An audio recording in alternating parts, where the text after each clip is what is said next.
Hello दोस्तों, mutual fund series में आपका बहुत बहुत स्वागत है। एक और ईएलएसएस फंड के बारे में बात करेंगे, डीएसपी टैक्स सेवर फंड। दोस्तों, ईएलएसएस कैटेगरी में जो एटीसी के अंतर्गत जो आप टैक्स सेविंग कर सकते हैं, तो आप ईएलएसएस कैटेगरी में इन्वेस्ट करके भी कर सकते हैं। फंड के बारे में बात करेंगे, फंड के रिस्क और रिटर्न को हम समझेंगे।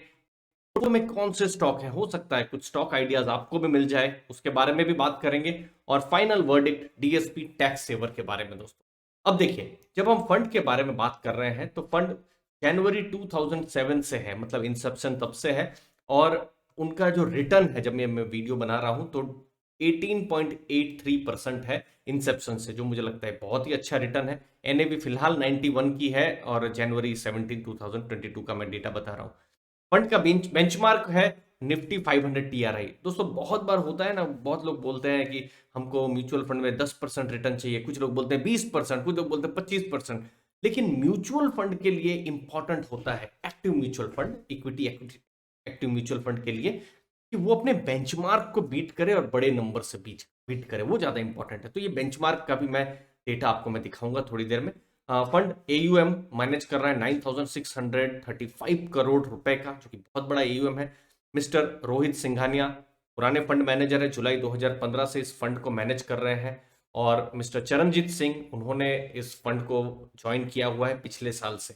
तो दो फंड मैनेजर अभी इस डीएसपी टैक्स सेवर में है।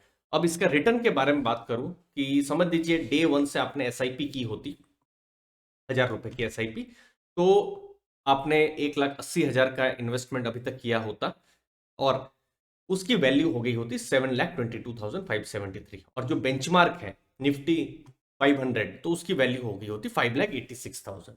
अगर आप बेंचमार्क के साथ कंपेयर करें तो स्कीम ने 16.81% रिटर्न दिया है, निफ्टी ने 14.43, पीपीएफ आप देख सकते हैं 8.32। रिस्क बहुत कम है पीपीएफ में, लेकिन रिटर्न भी कम है। गोल्ड 9.44% रिटर्न, और निफ्टी 50 ने 13.83। तो फंड ने अपने बेंचमार्क को भी बीट किया है, और दूसरे एसेट क्लासेस की जो हम बात कर रहे हैं तो उनको भी बीट किया है। कुछ और नंबर्स अगर आप देखें डीएसपी टैक्स सेवर फंड के बारे में, 5 साल का रिटर्न है 17.55%। लेकिन निफ्टी अगर आप 500 बोले तो 17.87% उनका रिटर्न है, और निफ्टी 50 का 17.65 है। तो 5 साल में फंड जो है बीट नहीं कर पा रहा है अपना जो भी अपने यहाँ पर जिनके साथ उनका कंपैरिजन है, बेंचमार्क है, उनके साथ। लेकिन 3 इयर्स में देखेंगे तो 3 इयर्स में उन्होंने बीट किया हुआ है। और पिछले एक साल, अब ये कैलेंडर ईयर का ही ऑलमोस्ट डेटा है क्योंकि दिसंबर 31 है, तो पिछले एक साल में 35% रिटर्न है। निफ्टी का 500 का 31.6 और इसका 35.5 है। तो फंड का एक तरीके से परफॉर्मेंस बिल्कुल सुधर रहा है, जो बिल्कुल देख के लग रहा है दोस्तों।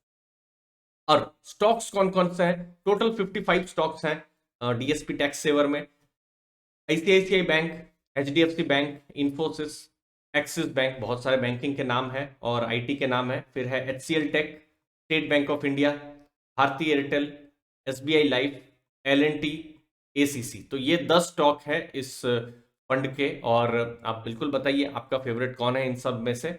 नई एंट्री उन्होंने ली है डीएसपी टैक्स सेवर ने, वो है मारुति सुजुकी में, और एग्जिट हो गए हैं टोटली। एफएसएन ई कॉमर्स नाइका से टोटल एग्जिट हो गए हैं, और कोटक महिंद्रा बैंक से वो एग्जिट हो गए हैं। बट फिर भी टॉप 6 अगर आप नाम देखेंगे तो 4 नाम बैंकिंग है। तो बैंकिंग सेक्टर अगर अच्छा करेगा तो कहीं ना कहीं मुझे लगता है ये फंड अच्छा करेगा ही दोस्तों। अगली चीज, रिस्क के बारे में बात करें तो देखिए, रिस्क में शार्पे रेशियो जितना ज्यादा हो उतना अच्छा। तो जैसे इंडेक्स का 0.7 है, कैटेगरी का 0.6 है, और ये इंडेक्स एक्चुअली बीएससी 200 है, तो ये जो मैंने मॉर्निंग स्टार का डेटा लिया है। तो फंड का आप देखेंगे 0.83 है, जो कि पॉजिटिव है। अगला, स्टैंडर्ड डेविएशन जितना कम हो तो जितना अच्छा। तो 21.59 है, कैटेगरी का 21.61 है, लेकिन फंड का थोड़ा सा ज्यादा है, तो ये थोड़ा सा न्यूट्रल हो जाता है। रिस्क थोड़ा सा ज्यादा ले रहा है फंड, ये आप ध्यान में रखिए। अपवर्ड कैप्चर, मार्केट 100 पॉइंट ऊपर है तो फंड 106 पॉइंट ऊपर है, जो कि बहुत अच्छी चीज है। और मार्केट 100 पॉइंट नीचे है तो फंड 94 पॉइंट नीचे है, तो ये भी डिसेंट है। तो रिस्क पैरामीटर में डिसेंट परफॉर्मेंस है, और रिटर्न के पैरामीटर में अभी फंड रिटर्न भी दे रहा है। अब verdict final, ESP tax saver fund अगर हम देखें ईएलएसएस कैटेगरी में 3 इयर्स का आपका लॉक इन रहेगा, ये आपको ध्यान में रखना है। और चाहे किसी भी ईएलएसएस फंड के लिए हो, आप भी इनफैक्ट रिकमेंड कीजिए कौन सा ईएलएसएस फंड हम नेक्स्ट हम यहाँ पर रिव्यू करें।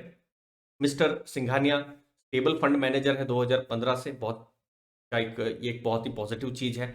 अगर हम रिटर्न्स पर देखें तो डिसेंट रिटर्न है, आपने देखा 1 ईयर 3 ईयर का रिटर्न देखा जो कि अच्छा खासा है, लेकिन 5 ईयर का रिटर्न देखें तो बिल्कुल मतलब बेंचमार्क के आसपास ही है, बेंचमार्क से थोड़ा सा कम है, बट अभी वो फंड अच्छा कर रहा है। और मुझे लगता है जैसे जैसे अगर बैंकिंग स्टॉक्स अच्छा करेंगे तो ये फंड अच्छा परफॉर्मेंस करेगा, क्योंकि बैंकिंग के ही स्टॉक्स जो है टॉप 6 में से 4 वही स्टॉक्स है, तो ये एक चीज है। रिस्क को भी उन्होंने मैनेज किया है, हाँ स्टैंडर्ड डिविएशन थोड़ा सा ज्यादा है, तो ओवरऑल एक डिसेंट फंड है, डिसेंट रिटर्न भी उन्होंने दिया हुआ है, थोड़ा सा अल्फा भी इन्होंने जनरेट किया हुआ है। बाकी आपको इन्वेस्ट करना है या नहीं, उसके लिए आपको अपना एसेट एलोकेशन समझना पड़ेगा। एटीसी में एटीसी के हिसाब से भी आप कर सकते हैं, नहीं तो बहुत इन्वेस्टर एटीसी के अलावा भी इन्वेस्ट करते हैं टैक्स सेवर फंड में, तो यहाँ उस हिसाब से आपको प्लानिंग करनी पड़ेगी। अगर आपकी एज लेट से 55 के आसपास है तो इक्विटी थोड़ा रिस्की हो जाएगा, तो जो भी हो आप अपने एडवाइजर की जरूर सलाह लीजिए। अगर आप लॉन्ग टर्म के लिए देख रहे हैं तो फिर जो टैक्स सेवर फंड्स हैं आपको टैक्स का भी बेनिफिट जरूर देंगे और साथ साथ रिटर्न की भी पोटेंशियल इनमें ज्यादा होती है। उम्मीद है दोस्तों को वैल्यू मिली होगी। आपकी कीमती समय के लिए बहुत बहुत धन्यवाद। Thank you very much.